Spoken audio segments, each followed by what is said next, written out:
Karena ini yang mau gimana?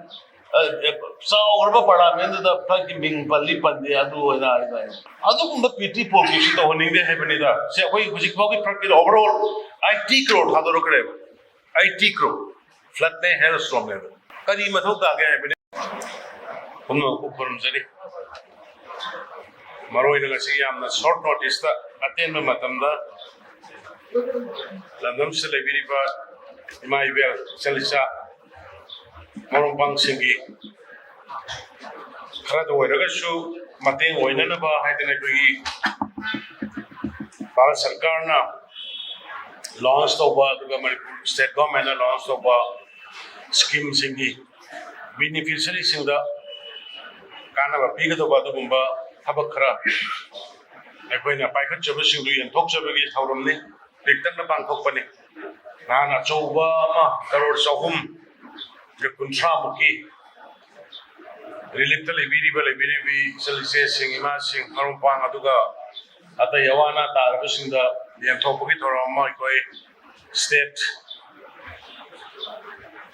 kaino da apang thokre bigi hold up city convention da aduga ngasi gi sina amuk sericulture amadi labor department gi Padahal panggada beneficiary singda paisa yamma yamda khara do isha dorokan dai ko sahi ama mu sab lepta do no wana laba mayam da khara do shimating pangba ngamna ba haiduna sinja bani ana sugumba dama telo matam sida lengbi dai mayam puna mayam kan na kai no chali loina na dai jeng sin bili ba ekoi sahi muksi Wana Subam Sabong Khangana Lainer ko mayam dunga siya ko hingda ba yada banina ay ko gimadugi imong da yum da tawda ba yada ba activities khara hawan na bagi pangka ka tawja bani mayam no binong ni ay gi Facebook page ngarang su ay ko economic revival team ma chani kanglai food ki kangbu aduga ay gi tongan ba different civil society organizations sing dorkan da relief camp da labor sing imai sing isai sing aduga relief camp da ba village da labor sing chu ko food processing gi kari gi do mayam ma yam phajana response lekai da hoba u hai buji mangre even boroi mangre ai kha mangre madu gi do loina phajana shema kanda process dorkan da ko mapan da thaba market yon ba Maduga sober training sa koi makal da tauri adagi koi gi garments compost har koi gi chaba semba adu da paisa yam kana grajani adu madugi training period jip chatna sengum thabagi adagi genau nganu macha koi Manipur da usi ole hanadi mapandagi genau se pusala mani usi Manipur da koi machine madugi leire adu limit kunma thoi khudingi Yen masa si orang lagi koi mayam na pangambang ame, nga masa koi even ay koi yang na famous state sigi, may tay sareng ay nakangna ba dogi local sareng doji koi masa puthoga yon mga ame, si punamagsi mayam gi mapandagi ni yang maroy na sericulture doji tawri ba activities mayam, hen ubira magani sericulture gi koi Mafam mari mangada achou ba koi thabak tawri integrated oak cluster project Sandel Tamenglong None Joshanpur adagi iri project Senapati Jiribam adagi intensive biovoltaic project in Ukhrul Kamjong adagi Tamenglong adagi women empowerment through sericulture Kaching Sandel Imphal East masjid da koi makal makhagi hai river seri ga bari leina bada ada seri si amna paisa si rotation yam thuba magi lang singa ka da mamanri amna wangba tangba aduga prithvi ri amna pamna ba pot oi ba khoi se aduna madu da show khoi am kana emphasis piraga kanna khona jari akhoi state sida awana taribasi ekoi central government gi yamna sab saba mayamna ningba thungamdaba yai mayamna pamba or ekhoina pambadu hek yaudragasu hek madumak tawbasu yadaba maramdi ꯑꯩꯈꯣꯏꯒꯤ ꯃꯁꯦꯜꯒꯤ ꯃꯔꯛꯇ ꯑꯣꯏꯕ ꯈꯔꯁꯨ ꯌꯥꯎꯕ ꯃꯄꯥꯟꯒꯤ ꯄꯣꯠ ꯈꯔꯁꯨ ꯌꯥꯎꯕ ꯃꯗꯨꯒꯤ ꯈꯟꯗꯣꯛ ꯈꯟꯖꯤꯟ ꯇꯧꯕꯗ ꯚꯥꯔꯠ ꯁꯔꯀꯥꯔꯁꯨ ꯃꯅꯤꯄꯨꯔ ꯁꯔꯀꯥꯔꯁꯨ ꯃꯗꯨꯒꯤ ꯑꯋꯥꯕ ꯊꯦꯡꯅꯩ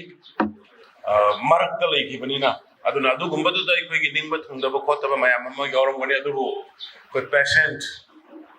ꯈꯥꯡꯕ ꯀꯟꯕ ꯇꯥꯏ ꯍꯣꯠꯅꯕ ꯀꯟꯕ ꯇꯥꯏ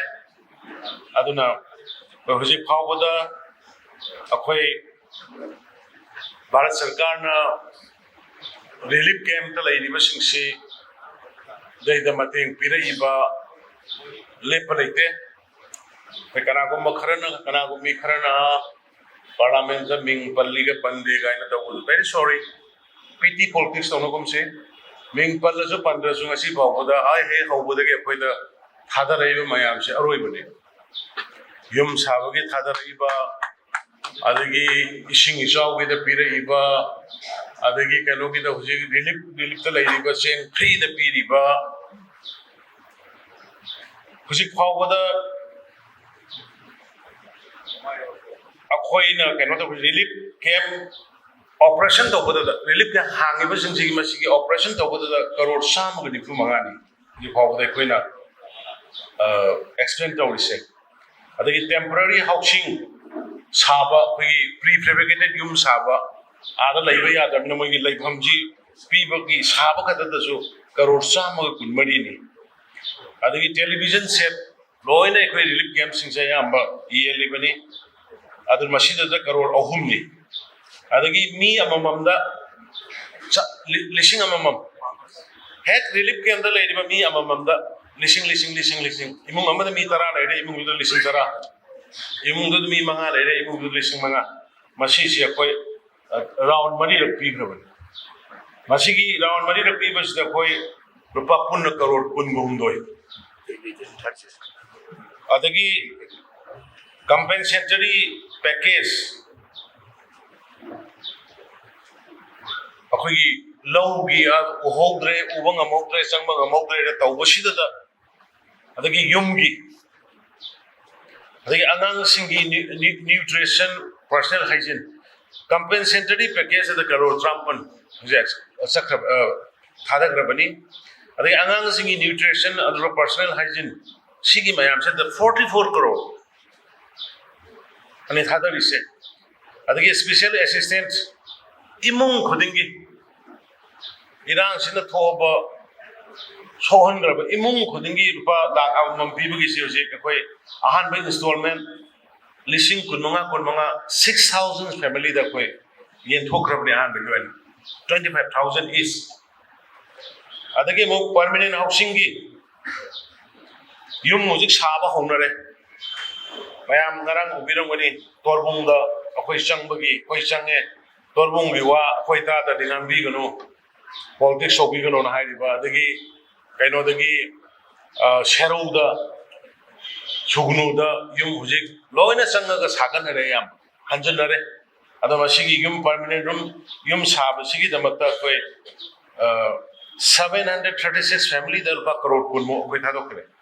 आइना मसि पंजरी जी वारो बिगनो मयाम कना गुंबा सम पीटी पॉलिटिक्स ओबा कांगु खरना कोई गवर्नमेंट सी मयाम की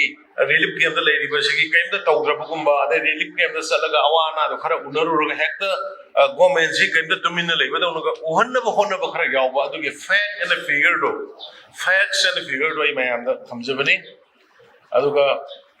नेचुरल कैलामिटीज हदक लेन ता अदगे हदकी फ्लड लापदुदा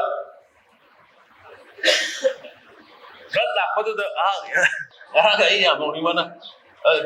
चावरबा पार्लियामेंट दा फ्लड मिंग पल्ली पंदे अदु होना आइबा अदुगुंबा पीटी पॉलिटिक्स तो होनिंगे हेबनिदा से अखोय हुजिक फाउगी फ्लड ओवरऑल 80 करोड़ थादरखरे 80 करोड़ फ्लड ने हेल स्ट्रॉम ने करी मथौ तागे हेबनि अखोय गिदि तौरिबा मरम दि फ्लड के अखोय दि अर्ली स्टेज ला लाखोखरे आंगा आहान बगे अनिरक सुदोखरे अखोय दि ꯑꯇꯩꯗꯤ ꯍꯧꯖꯤꯛꯇ ꯇꯧꯕꯁꯨ ꯌꯥꯎꯔꯤ ꯑꯗꯒꯤ ꯃꯤ ꯁꯤꯃꯤꯅ ꯁꯤꯛꯀꯤꯝꯗ ꯃꯤ ꯀꯌꯥꯝꯁꯤ ꯗꯥꯝ ꯄꯨꯔꯥ ꯀꯥꯏꯗ ꯀꯩꯅꯣ ꯇꯧꯕ ꯁꯤꯈꯤꯕ ꯑꯁꯥꯝ ꯍꯧꯖꯤꯛ ꯃꯤ ꯀꯌꯥ ꯁꯤꯈ꯭ꯔꯦ 7600 ꯃꯌꯥ ꯁꯨꯔꯦ ꯍꯤꯃꯥꯆꯜꯒꯤ ꯃꯤ ꯀꯌꯥꯝꯁꯤ ꯑꯗꯨꯒꯨꯝꯕ ꯈꯔ ꯁꯦꯔꯁ ꯑꯣꯏꯕꯗꯣ ꯄꯟꯖꯕꯒꯤ ꯋꯥꯅꯤ ꯑꯗꯨꯒ ꯑꯩꯈꯣꯏꯒꯤ ꯄꯜꯂꯤꯒ ꯄꯟꯗꯦꯒ ꯁꯍꯣꯏꯒ ꯊꯑꯣꯏꯗꯦꯒꯅ ꯁꯣꯁꯤꯌꯦꯜ ꯃꯤꯗꯤꯌꯥꯁꯤꯗ ꯀꯩꯅꯣꯗ ꯐꯝꯃꯒ ꯐꯃꯨꯡꯗꯨꯗ ꯐꯝꯃꯒ ꯂꯣꯡꯅ ꯍꯤꯞꯄꯒ ꯃꯁꯤꯗ ꯇꯧ ꯂꯩꯕꯗꯨ don't do it tꯧꯒꯦ ꯍꯥꯏꯔꯒꯅ ꯉꯁꯤꯒꯤ ꯃꯌꯥꯝꯁꯦ ꯏꯔꯣ ꯃꯤꯡ ꯄꯟꯗ꯭ꯔꯁꯨ 80 crore ꯍꯦꯟꯅ ꯊꯥꯗꯣꯛꯑꯒ ꯁꯤꯗ ꯔꯤꯂꯤꯐ ꯄꯤꯕ ꯍꯧꯈ꯭ꯔꯦ ꯍꯥꯏꯁꯦ ꯌꯨꯝ ꯈꯨꯗꯤꯡꯒꯤ ꯊꯥꯗꯣꯛꯄ ꯍꯧꯈ꯭ꯔꯕꯅꯤ ꯑꯦꯀꯥꯎꯟꯠ ꯂꯩꯔꯕꯅꯤ ꯑꯗꯒꯤ ꯍꯦꯟꯂꯨꯝꯒꯤ ꯑꯩꯈꯣꯏ ꯍꯧꯖꯤꯛ ꯔꯤꯂꯤꯐ ꯀꯦꯝꯞꯇ ꯂꯩꯔꯤꯕꯁꯤꯡꯁꯦ ꯑꯩꯈꯣꯏ ꯀꯣꯟ ꯌꯦꯜꯂꯤꯅꯤ ꯑꯩꯈꯣꯏ ꯀꯣꯟ ꯁꯥꯒꯦ ꯍꯥꯏꯕ ꯏꯆꯤꯜ ꯏꯆꯥꯁꯤꯡ ꯌꯥꯎꯔꯛꯏ ꯀꯣꯟ ꯌꯦꯜꯂꯤꯕꯅꯤ ꯂꯥꯏꯔꯤꯛ ꯇꯝꯕ ꯄ꯭ꯔꯥꯏꯚꯦꯠ ꯁ꯭ꯀꯨꯜꯗ ꯇꯝꯒꯦꯔꯥ ꯒꯣꯔꯃꯦꯟ ꯁ꯭ꯀꯨꯜꯗ ꯇꯝꯒꯦꯔꯥ ꯃꯗꯨ ꯑꯩꯈꯣꯏꯅ ꯄꯨꯊꯣꯛꯑꯒ ꯐ꯭ꯔꯤꯗ ꯇꯝꯃꯤꯅꯤ ꯄ꯭ꯔꯥꯏꯚꯦꯠ ꯁ꯭ꯀꯨꯜꯗ ꯇꯝꯕꯁꯨ ꯑꯩꯈꯣꯏꯅ ꯐꯤ ꯊꯤꯔꯤꯅꯤ ꯒꯣꯔꯃꯦꯟ ꯁ꯭ꯀꯨꯜꯗ ꯇꯝꯕꯁꯨ ꯑꯩꯈꯣꯏꯅ ꯐ꯭ꯔꯤꯗ ꯇꯧꯔꯤꯅꯤ ꯗꯥꯛꯇꯔ ꯅꯣꯡꯃꯗ ꯑꯅꯤꯔꯛ ꯍꯞꯇꯥ ꯑꯃꯗ ꯑꯅꯤꯔꯛ ꯚꯤꯖꯤꯠ ꯆꯠꯂꯤꯅꯤ ꯍꯤꯗꯥꯛ ꯑꯦꯚꯥꯏꯂꯦꯕꯜ ꯑꯣꯏꯍꯜꯂꯤꯅꯤ ꯌꯥꯝꯅ ꯑꯇꯥꯡꯕ ꯀꯩꯗꯧꯕ ꯌꯥꯎꯔꯒꯅ ꯃꯗꯨ CMSTꯒꯤ ꯃꯈꯥꯗ ꯂꯩꯍꯜꯂꯤꯅꯤ ꯍꯣꯏ ꯌꯨꯝꯗ ꯂꯩꯕꯒ ꯔꯤꯂꯤꯐ ꯀꯦꯝꯞꯇ ꯂꯩꯕꯒ ꯀꯅꯥꯅ ꯅꯨꯡꯉꯥꯏꯅꯤ ꯀꯅꯥꯅ ꯔꯤꯂꯤꯐ ꯀꯦꯝꯞꯇ ꯂꯩꯅꯤꯡꯉꯤꯅꯤ ꯀꯅꯥꯅ ꯋꯥꯊꯣꯛ ꯊꯣꯛꯀꯅꯤ ꯍꯧꯖꯤꯛꯇ ꯏꯖꯔꯦꯜꯒꯤ ꯄ꯭ꯔꯥꯏꯝ ꯃꯤꯅꯤꯁꯇꯔ ꯅꯦꯇꯟꯌꯥꯍꯨꯅ ꯃꯥꯒꯤ ꯀꯩꯅꯣꯗ ꯑꯩꯈꯣꯏꯒꯤ ꯑꯃꯦꯔꯤꯀꯥꯒꯤ ꯀꯣꯡꯒ꯭ꯔꯦꯁꯇ ꯉꯥꯡꯕꯗꯨ ꯍꯧꯖꯤꯛ ꯑꯩ ꯇꯥꯔꯒ ꯂꯥꯛꯄꯅꯤ ꯌꯥꯝꯅ ꯗꯤꯇꯔꯃꯤꯅꯦꯁꯟ ꯑꯃꯒ ꯂꯣꯏꯅꯅ ꯇꯦꯔꯣꯔꯤꯁꯁꯤꯡ ꯑꯦꯟꯇꯤ ꯁ꯭ꯇꯦꯠ ꯑꯦꯟꯇꯤ ꯅꯦꯁꯅꯦꯜ ꯑꯣꯏꯕꯁꯤꯡꯒꯤ ꯊꯦꯡꯅꯅꯕ ꯃꯣꯏꯒꯤꯗꯤ ꯆꯞ ꯃꯥꯟꯅꯅ ꯋꯥꯔꯦꯞ ꯂꯧꯋꯦꯕ ꯑꯩꯈꯣꯏꯒꯤꯗꯤ ꯑꯦꯟꯇꯤ ꯅꯦꯁꯅꯦꯜ ꯑꯣꯏꯕ ꯑꯦꯟꯇꯤ ꯁ꯭ꯇꯦꯠ ꯑꯣꯏꯕ ꯑꯗꯨꯒꯨꯝꯕ ꯏꯟꯍ꯭ꯌꯨꯃꯟ ꯑꯣꯏꯕ ꯀꯥꯡꯕꯨꯗꯨ ꯊꯦꯡꯅꯅꯕ ꯍꯣꯠꯅꯕꯗ ꯑꯩꯈꯣꯏ ꯃꯁꯦꯟꯒꯤ ꯃꯔꯛꯇ ꯄꯣꯄꯨꯂꯔꯤꯇꯤ ꯇꯥꯅꯅꯕ ꯑꯩꯈꯣꯏ ꯃꯁꯦꯟꯒꯤ ꯃꯔꯛꯇ ꯀ꯭ꯔꯦꯗꯤꯠ ꯂꯧꯅꯅꯕ ꯍꯣꯠꯅꯕꯒꯤ ꯑꯗꯣꯝꯗ ꯆꯠꯀꯗ꯭ꯔꯥ ꯑꯩꯈꯣꯏꯁꯤ ꯀꯟꯐ꯭ꯌꯨꯖ ꯆꯠꯂꯦꯕ ꯑꯗꯨꯅ ꯑꯩꯒꯤ ꯑꯄꯤꯜ ꯂꯦꯠ ꯑꯁ ꯌꯨꯅꯥꯏꯠ ꯑꯩꯈꯣই ꯂꯤꯡꯖꯦꯜ ꯃꯥꯟꯅꯁꯦ ꯑꯗꯨꯒ ꯐꯠꯇꯕ ꯁ꯭ꯇꯦꯠꯁꯤꯕꯨ ꯊꯨꯒꯥꯏꯒꯦ ꯇꯧꯅꯔꯤꯕ ꯁ꯭ꯇꯦꯠꯁꯤꯗ ꯃꯥꯡꯍꯟꯅꯕ ꯍꯣꯠꯅꯔꯤꯕ ꯑꯥꯎꯠꯁꯥꯏꯗꯔꯁꯤꯡ ꯑꯗꯨꯒ ꯏꯟꯇꯔꯅꯦꯜꯂꯤ ꯃꯅꯨꯡꯗꯒꯤꯁꯨ ꯌꯥꯎꯔꯝꯕꯁꯤꯡꯗꯨꯗꯣ ꯑꯗꯨ ꯈꯛꯇꯪ ꯊꯦꯡꯅꯁꯦꯕ ꯑꯩꯈꯣꯏ ꯅꯥꯈꯩ ꯁꯦꯡꯅ प्रजा पुनमक येंगनब नते जाति खुदिंगमक अखोई इसिल इनाव ngakani tribe अखोई 50 को हमदोई मरी लई अखोई recognize तौरबा अदुगी इसिल नाव सिंग मयाम दो अखोई इसिल नाव ngakani अखोई पुन लेमिनदोनी होसिकी थोलैबो पोसे कराई दैनो सि बांग्लादेश से नोई उरमनी म्यांमार दो उरमनी इंडिया दो सु उरमनी सि उन खंगदबदों अखोई Tumin लैगुमसे whatever we are doing today is for you ngasi gi mirol am de tongi mirol gi ne bai koi ngasi sarkar na thenari ba aduga volunteer mayam thola ga thenari se masa gi lana gi nate masidai de koi masel hunnaba koi masel injannaba adagi kak tongna ba se koi tongna da ba fai aduga sidai da koi gi ngasi gi waraba praja sing si karmai togdana hana gi phibam do hana gi manipur do Miss Femina Pangko Manipur International की football tournament और Manipur hotel में साना होना बद ताज की अदु के कोई सागे ना कोई चेन ना ताना बा मपान की लांब टूरिस्ट मयाम मणिपुर इन्वेस्ट हो गए ना तो वह होर मामा मयाम लम कोई बा लाख मयाम मणिपुर की फजबा मणिपुर की मयाम की हॉस्पिटैलिटी मधु मयाम तो कोई अमुक रिवाइव टूर्नामेंट में होना मिलना चाहिए कोई पुण्य अदुना कोई गवर्नमेंट के साइड के सुयाम कन नहीं कोई मथंग पुलिस हेडक्वार्टर की साइड पर रोशन लाए अदगी कोई कनो की सिविल सेक्रेटरी मुझे कोई कन थबो हो रहे अदगी अतई सिंह द तम द नखन पाइखलेबा प्रोजेक्ट मयाम सी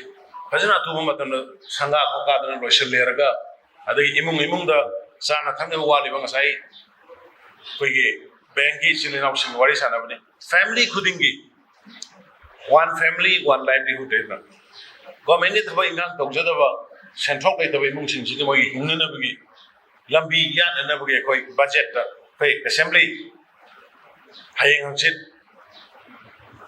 तारीख 38 दगी फमनी मधुदसो कोई याम फजन यावरी अदुगा हंदकी भारत की budget yamna history ko ba youth singi empowerment youth sing the thabak pi bagi not less than around 4 crore muki subject to correction adagi like jalaira sing the yum sana na bagi adagi women's empowerment yam phajana yauri aduna maroina youth sing na ngasi frustration gi thawai nang phangdabagi leiri post mayam focus pa yam phajana pire adagi akhoi gi women sing gi nupi sing empowerment gi matang yam phajana pire kanana tawrumge ne budget ko budi mai laina da ba akhoi gi chada kuncha nupi sing gi sit jab tawgadamni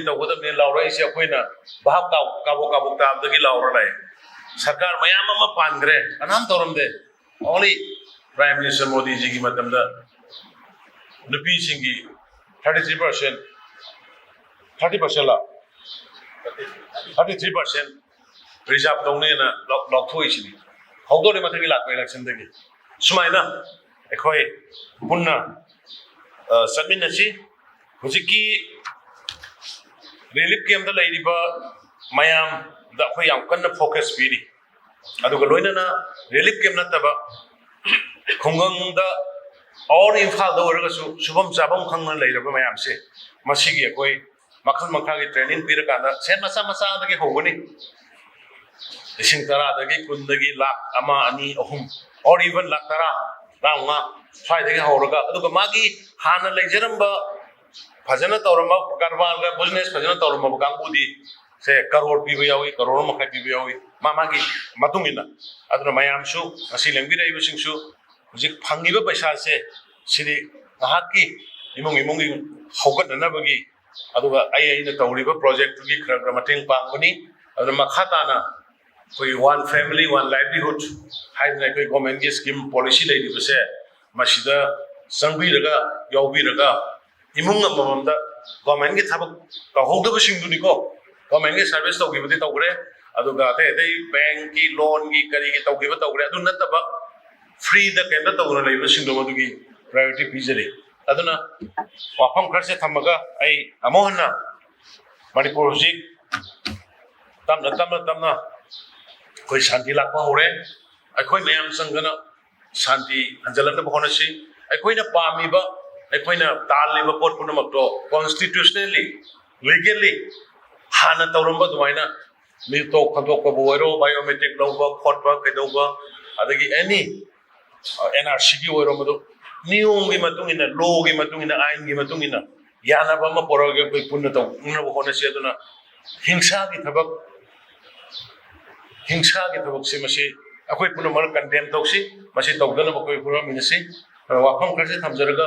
ai lembi reiba mayam puna mo koi amon kurumjari jai